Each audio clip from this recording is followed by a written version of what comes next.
一緒にいると楽しい人、疲れる人。あなたも一緒にいて楽しい人になれますよ。一緒にいると気持ちが穏やかになって、心も明るくなって、いつまでも話していたいと自然に思ってしまう人。一緒にいて楽しい人とは、自分も自然体で楽しんでいて、周りにさりげない気配りもできる人。自分にも人にも優しさのある人です。あの人といるとなぜ楽しくなるのでしょう。あの人と過ごすとなぜまた会いたいと思うのでしょう。あの人と話すとなぜ友達になりたいと思うのでしょう。一緒にいて楽しい人になるには、無理をすることなく、それぞれが本来の生き生きとした自分、愛のある自分を取り戻すこと。心を不必要な不安や恐れで満たさないことです。だから誰でも一緒にいて楽しい人になることは可能なのです。また、楽しい人がいる一方で、残念ながら世の中には一緒にいるだけで疲れてしまう人がいるものです。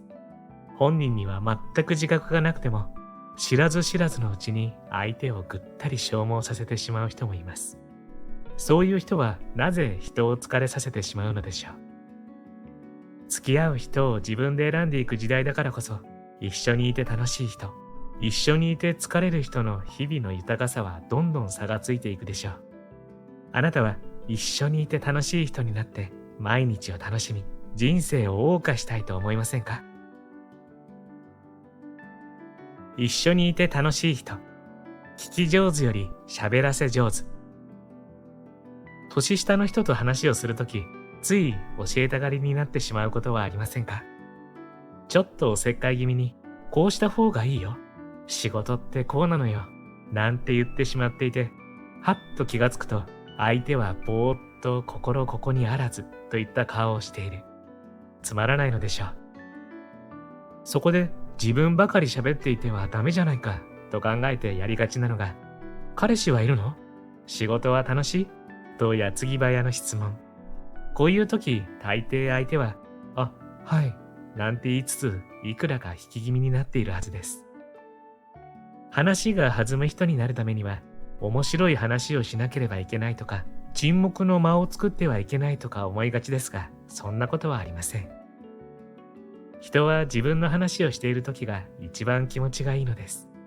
その話に相手が興味を持ってくれていいリアクションがあり、そこから話が展開されればどんどん話が弾む。そんな時はお互いにこの人と話すと楽しいと思っているはずです。話を聞くことよりも話をさせることが大事なのです。相手にどんどん喋らせ話を弾ませるために次の3つを意識してみてください。1、感情でリアクションせよ。相手の反応が薄いと会話は全く弾みません。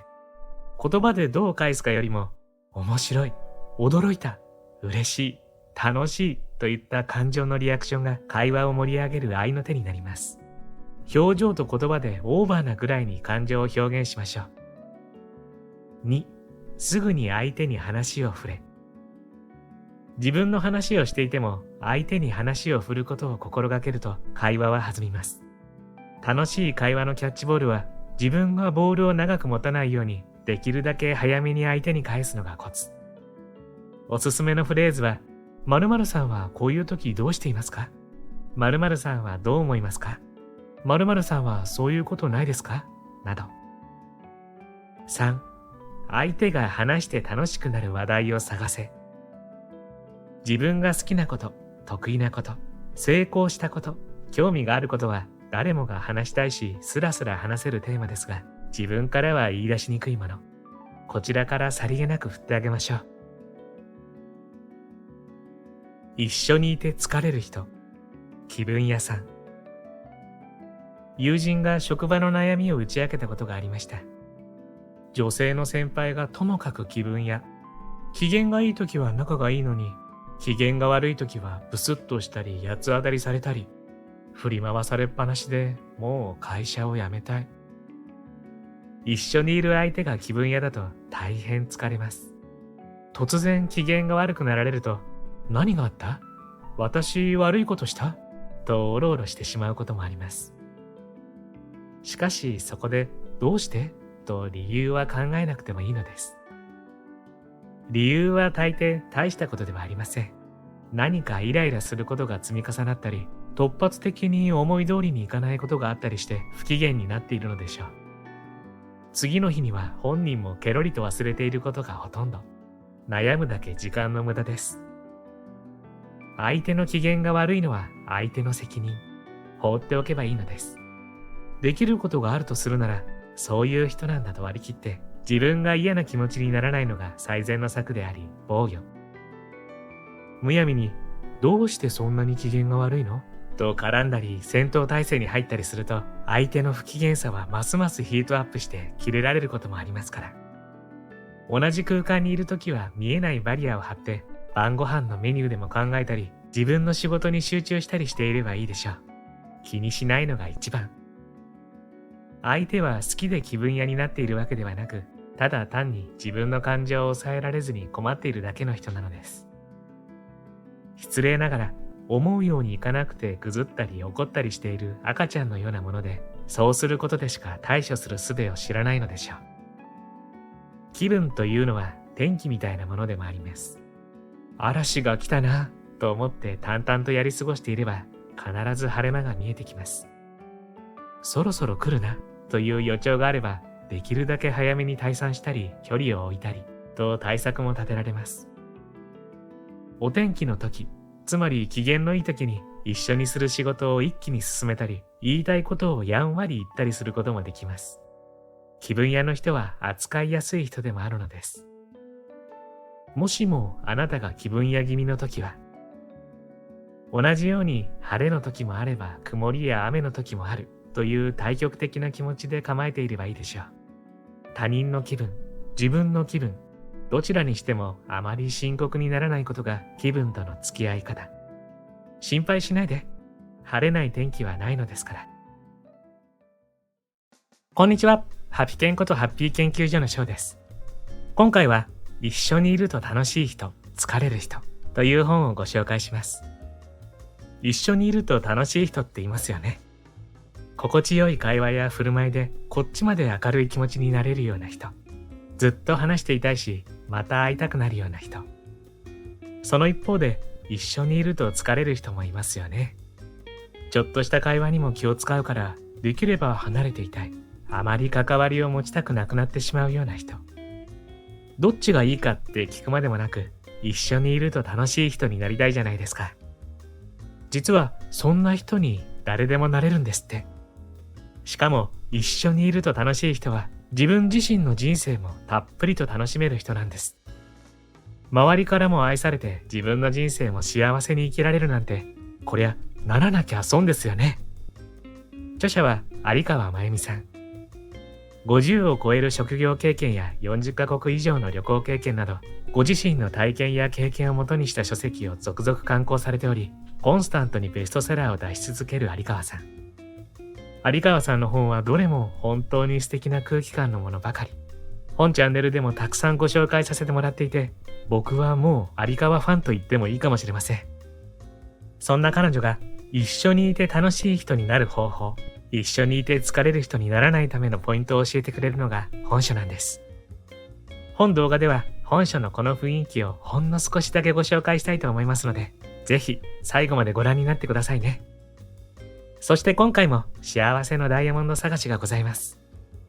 このハッピーダイヤモンドを動画のどこかに5つ置いておきましたので、見つけてみてくださいね。見つけたら小さな幸せゲットですからね。それでは続きをどうぞ。ハッピー研究所では幸せになるためのいろいろなノウハウをご紹介しています。チャンネル登録して一緒にハッピーを作っていきましょう。一緒にいて楽しい人。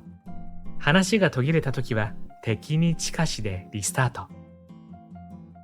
うまく話が続かず気まずい空気が流れてしまうとき、さりげなく話題を提供して会話を膨らませられる人になりたいものです。そこでピンチの時に役立つ6つのキーワードが敵に近しです。特に深い意味はありませんが、敵であっても近くになりたいと。天気、季節。明日から雨になるようですね。今週はぐずつくみたいです。近況。先週お休みをもらって京都に行ってきたんですよ。ニュース。車のナンバープレートに図柄物が登場するらしいですね。地域、周り。駅前に綺麗なイルミネーションができていましたね。体、健康。いつもお元気ですが、健康に気をつけていることはありますか？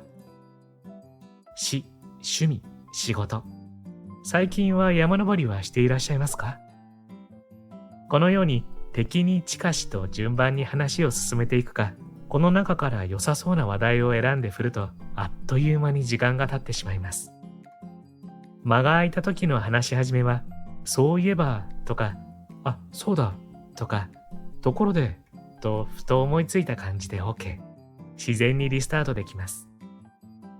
そういえばこの間こんなことがあったんですよというように、さらに〇〇さんはこんな時どうされますかなんて振って相手が発した単語から〇〇といえばと連想ゲームのように新たな話題につなげればいいのです。いろいろある雑談ネタの中でも聞き手が一番引き込まれるネタは、こんなことがあった、こんなものを見たという本人が実体験したことです。最もリアルで鮮明に伝えられるので、相手も興味を示し話が弾みます。雑談のネタをストックするためには、積極的に何かと関わる癖をつけることです。小さなことでいいのです。例えばタクシーに乗ったら運転手さんと話をしてみる。新しいショップができたら何だろうと覗いてみるというように。するとタクシーの運転手さんが面白い人で、1階のカフェのドリアがめっちゃ美味しくてというように、言わずにはいられないというネタが自然に集まってきます。相手に少しでも楽しんでもらおうというサービス精神で会話を盛り上げてください。一緒にいて疲れる人、ポジティブすぎる人。元気な時に会うのは楽しいけれど、体調が悪い時やテンションが落ちている時は遠慮したいというような、いつも妙に明るくポジティブな人がいるものです。相手に悪気がなくても、まるでエネルギーを吸い取られるようにぐったりしてしまう。知り合いの女性社長にそんな人がいるのですが、彼女が上司であったら正直しんどいだろうなと思うのです。彼女は疲れていようと良くないことがあろうと常にポジティブ。もっともっとと目標のハードルを高くして進もうとします。彼女の中にはポジティブイコール良い、ネガティブイコール良くないというロジックがあって、常に明るく元気であれば人生はうまくいくと思っているのかもしれません。しかし人間というもの、いつでも元気であるはずはないのです。体が不調な時にポジティブすぎる人に会うのを遠慮したいと思うのは、なんとなくいつも元気を要求されている気がして波長を合わせるのに疲れるからでしょう。それに心からの明るさであればいいのですが、ポジティブを目指そうとすればするほど誰よりも疲れているのは本人自身かもしれません。自分に満足できなかったり、現実に不満が出てきたりと心がついていかない無理なポジティブは、モヤモヤが募りどこかにしわ寄せが出てくるはずです。では、こんなポジティブな人が身近にいたらどうしたらいいでしょう。相手の思考を変えることはできないので、どうか放っておいてください。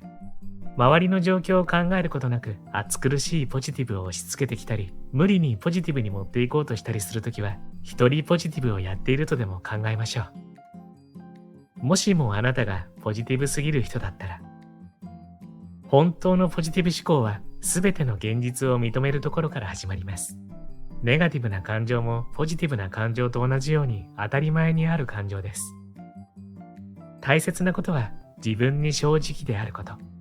常にポジティブではなく、一時的にネガティブな感情になってもまた前を見て歩き出そうとすること。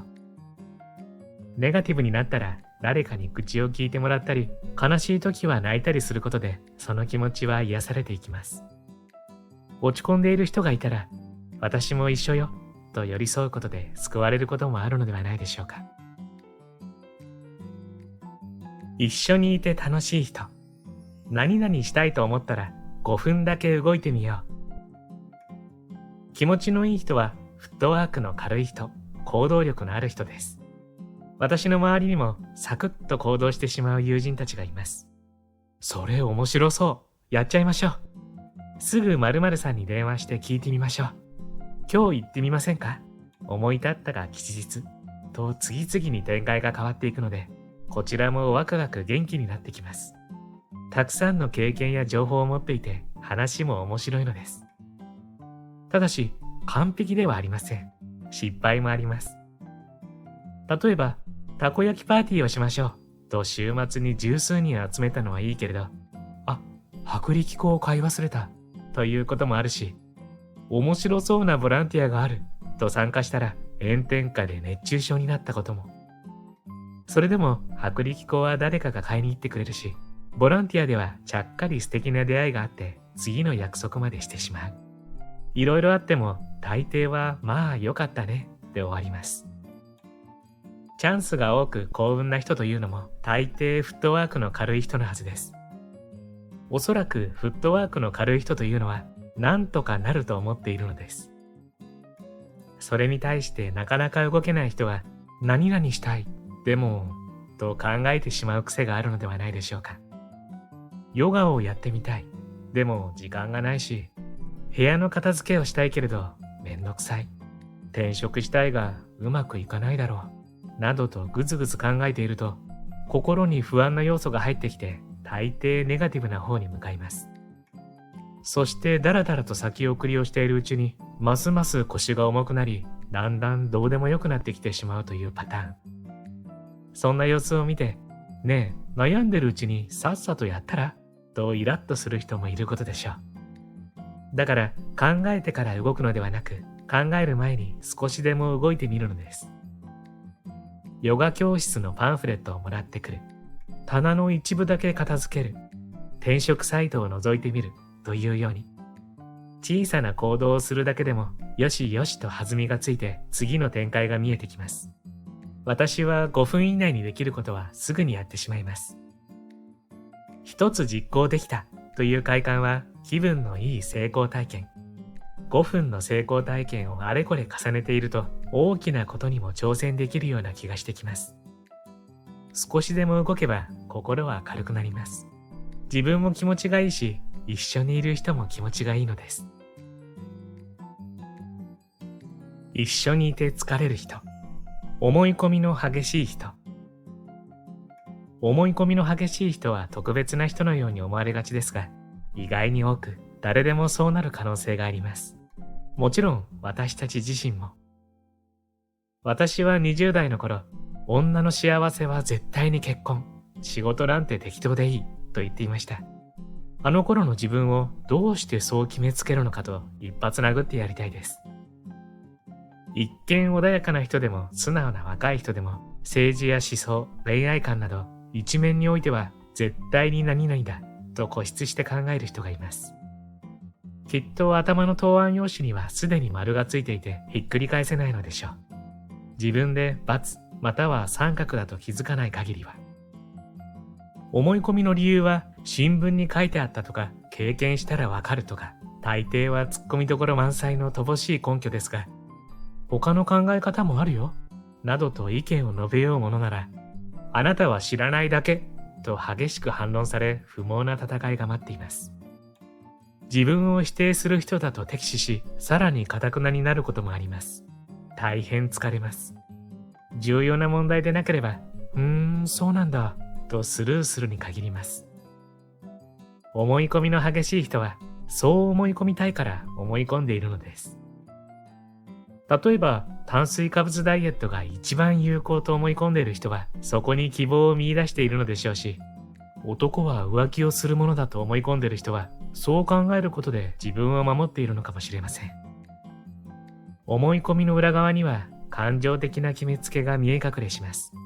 感情に対して理論で説得しようとしても難しいのです。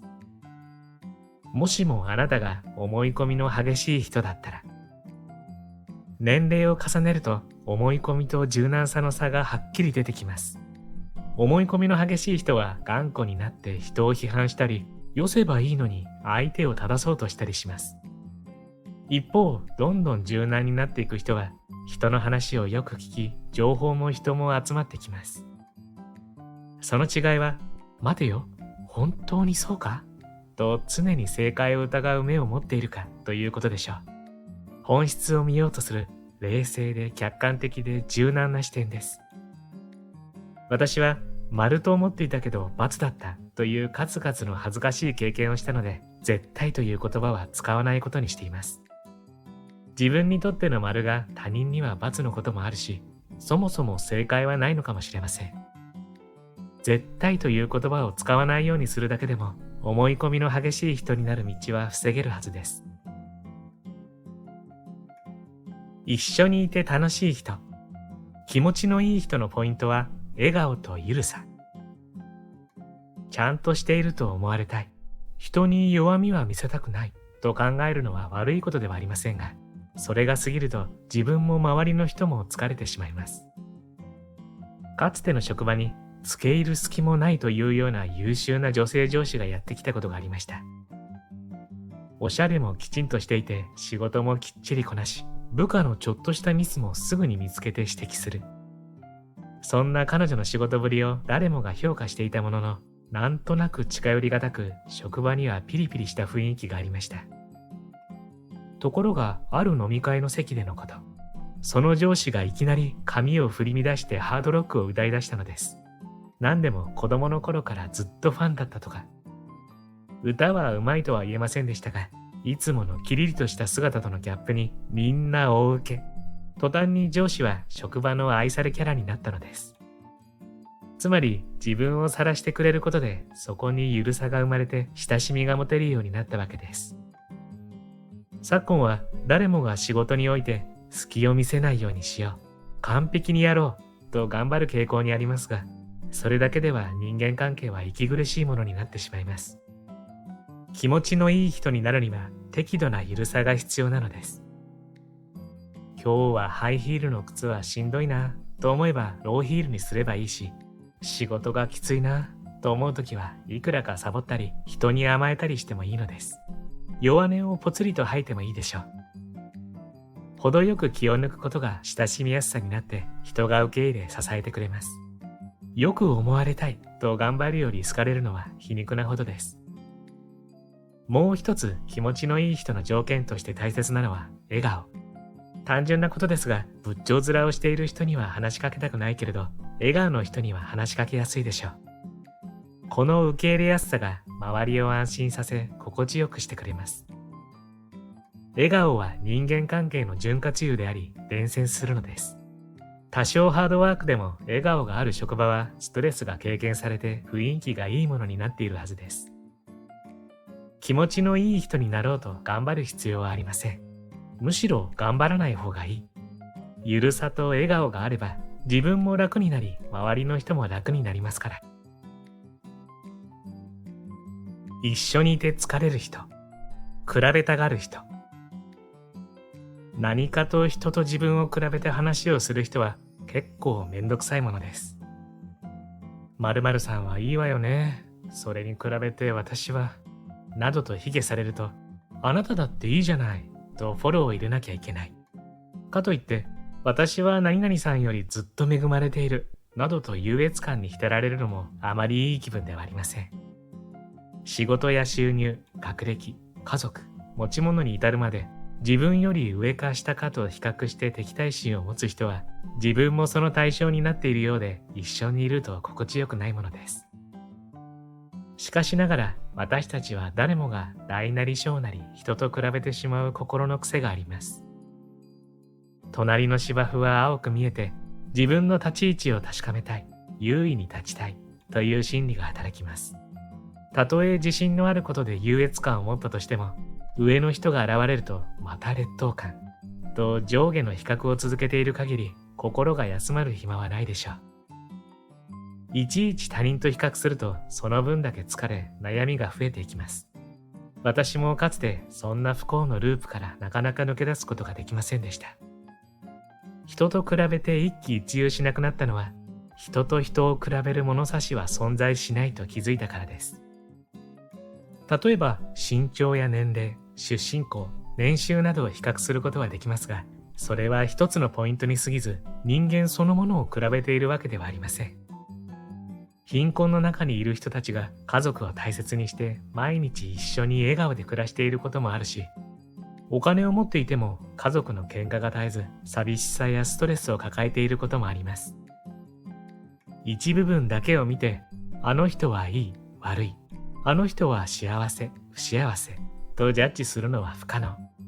人との比較で自分の価値や自分の幸せを決めることはありません。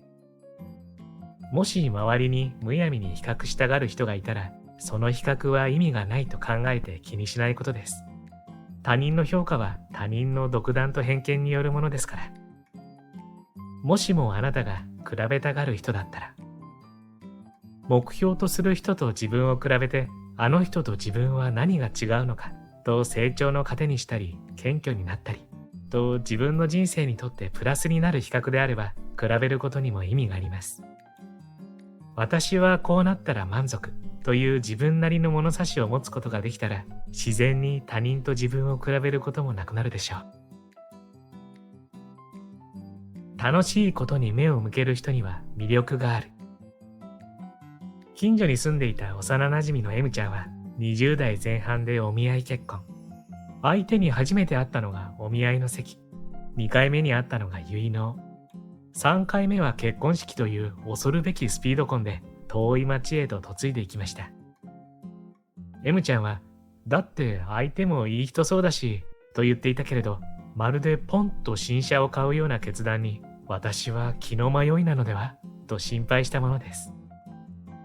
あれから30年、孫も生まれて同じパートの仕事を20数年続けながら楽しそうに生きている M ちゃん。会うたびに貫禄というか安心感のような柔らかな魅力が備わって、M ちゃんの大切なものを守り続けていく力にはあっぱれと敬意を感じるのです。始めるのは簡単でも続けていくのは本当に難しい。そこにあるしんどさよりも楽しさや喜びに目を向けなければ続けることはできないからです。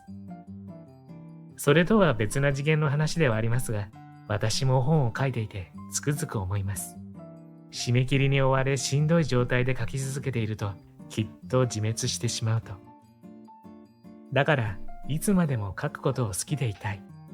大好きな本を繰り返し読んだり、興味のあるテーマを追いかけたり、時には読者の方たちと交流したり。そんな楽しみながら書くための工夫をあれこれしながら好きを保つようにしています。その根底にあるのは、せっかく書くチャンスをいただいたのだからというシンプルな初心かもしれません。せっかくだからという言葉は後ろ向きになりそうな心を前に向けてくれます。大切なことを大切にしよう。少しでもいいものにしようという時にも有効です。せっかく家族が持てたのだから、せっかく望んだ仕事に就けたのだから、せっかくこの場所に住んでいるのだから、そして究極はせっかく命を与えられたのだから。せっかくとはめったに得られない恵まれた状況に感謝し大切にする気持ちを表します。小さなことにも私は魔法の呪文みたいにせっかくだからとつぶやきます。せっかく天気がいいから散歩に出かけよう。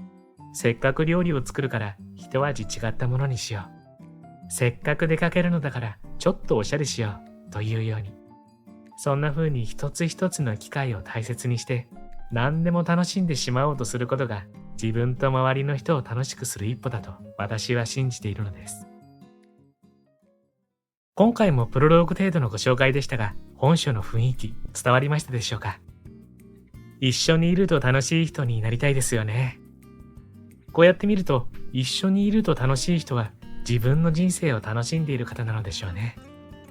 逆に疲れる人はきっと自分の人生もつまらないものに感じているんじゃないかな。一番一緒にいる自分自身が楽しいって思える人になりましょうよ。本書には一緒にいると楽しい人になる方法が97も紹介されています。毎日一つずつ心がけるだけでも3ヶ月後別人になっていると思いますよ。そんな本書は現在 Amazon の読み放題サービス Kindle Unlimited に登録されておりますので、会員の方は無料で読めるんです。興味のある方はぜひ読んでみてはいかがでしょうか。そうそう、皆さん、冒頭にお伝えしたハッピーダイヤモンド、見つかりました？ダイヤモンドの数は全部で5つでしたよ。どうです？見つかりましたか？見つけた時の小さな喜びも立派な幸せ。見つけたあなたは幸せを一つ積み重ねてハッピー度が上がってますからね。最後までご視聴ありがとうございました。これからも皆様の幸せづくりに役立つ情報をまとめていきたいと思いますので、チャンネル登録や高評価をしていただけるととっても嬉しいです。また次回の動画でお会いしましょう。皆様に幸せが届きますように。